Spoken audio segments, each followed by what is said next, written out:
નમસ્તે વિદ્યાર્થી મિત્રો ધોરણ 8 માં ભણતા વિદ્યાર્થી કે જેમને એનએમએમએસ ની પરીક્ષા આપી હતી એ ઘણા સમયથી એમનું રિઝલ્ટ ની રાહે હતા, બરોબર? તો મિત્રો એનએમએમએસ પરીક્ષાનું પરિણામ જાહેર થઈ ગયું છે. એનએમએમએસ પરીક્ષાનું પરિણામ છે એ જાહેર થઈ ગયેલું છે, બરોબર? ગવર્મેન્ટની જે વેબસાઇટ છે sebexam.org અહીંયા તમને દેખાતી હશે.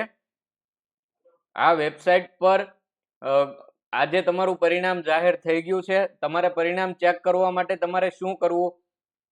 તો ત્યાં તમને પ્રિન્ટ રિઝલ્ટ નો ઓપ્શન મળશે. જુઓ, પ્રિન્ટ રિઝલ્ટ.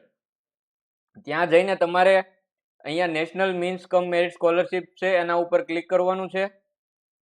પછી અહીંયા તમારે જો તમારો સીટ નંબર તમને યાદ હોય તો તમારો સીટ નંબર નાખવાનો છે, અથવા તો તમારો જે આધાર ડાઇસ નંબર આવે છે 18 આંકડાનો, બરોબર, એ નાખવાનો છે.